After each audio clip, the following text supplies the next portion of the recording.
Hello അസ്സലാമു അലൈക്കും. ഇന്ന് ഞാൻ ഉണ്ടാക്കാൻ പോകുന്നത് പ്രോൺസ് ബിരിയാണിയാണ്.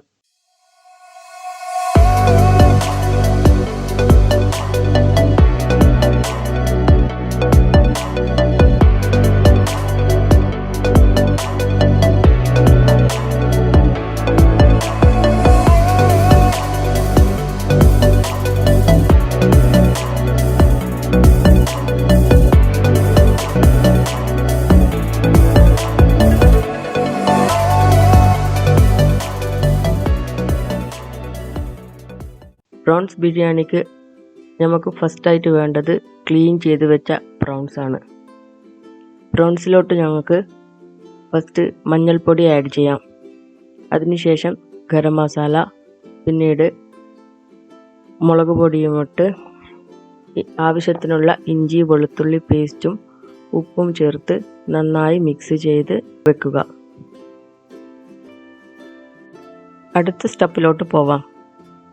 അതിനുവേണ്ടി ഒരു ഇരുമ്പൻ ചട്ടി വെച്ചിട്ടുണ്ട്.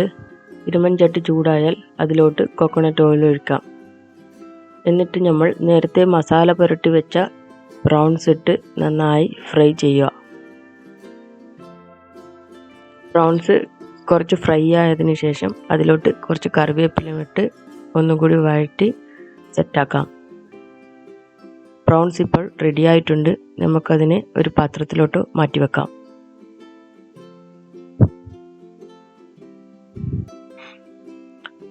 അടുത്തതായി നമുക്ക് മസാലകളിലോട്ട് കിടക്കാം. അതിനുവേണ്ടി ഒരു ചട്ടി വെച്ചിട്ടുണ്ട്. ചട്ടി ചൂടായാൽ കോക്കനട്ട് ഓയിൽ ഒഴിക്കുക.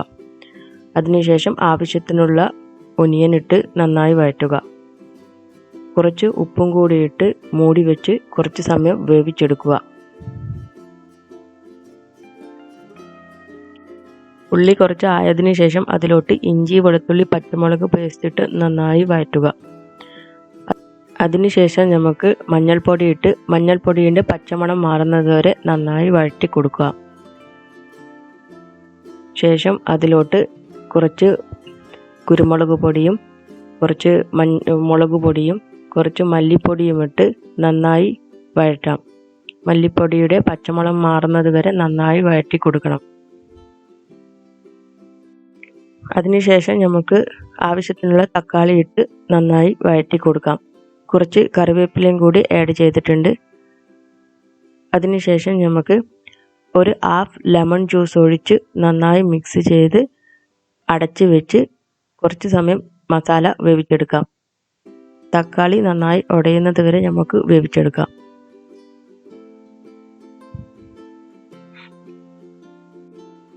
മസാല ഏകദേശം റെഡി ആയിട്ടുണ്ട്. നമുക്ക് അതിലോട്ട് ഫ്രൈ ചെയ്ത് വെച്ച പ്രോൺസ് ഇട്ട് നന്നായി മിക്സ് ചെയ്യാം.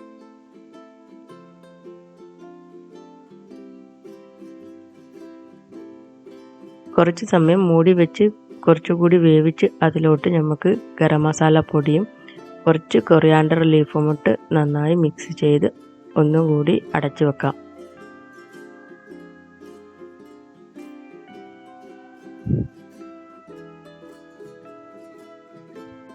മസാല റെഡി ആയിട്ടുണ്ട്. നമുക്ക് ഇനി അടുത്തത് റൈസ് ഉണ്ടാക്കാം. റൈസ് ഉണ്ടാക്കാൻ വേണ്ടിയിട്ട് ഒരു പാൻ വെച്ചിട്ടുണ്ട്. അതിലോട്ട് നമുക്ക് ഗീ ഒഴിക്കാം. അതിൻ്റെ കൂടെ തന്നെ കോക്കനട്ട് ഓയിൽ ഒഴിക്കുക.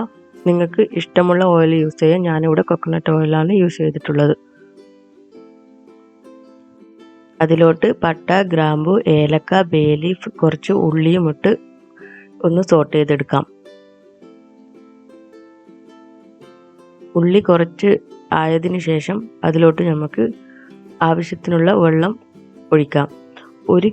ഒരു കപ്പ് റൈസിന് 1.5 കപ്പ് വെള്ളമാണ് യൂസ് ചെയ്യേണ്ടത്. വെള്ളത്തിലോട്ട് ആവശ്യത്തിനുള്ള ഉപ്പും ഒരു ലെമൺ ജ്യൂസും കൂടി ഒഴിച്ച് ഒന്ന് വെള്ളം തിളപ്പിച്ചെടുക്കാം. 1 ഗ്ലാസ് അരിക്ക് 1.5 ഗ്ലാസ് വെള്ളം, ഇതാണ് കണക്ക്.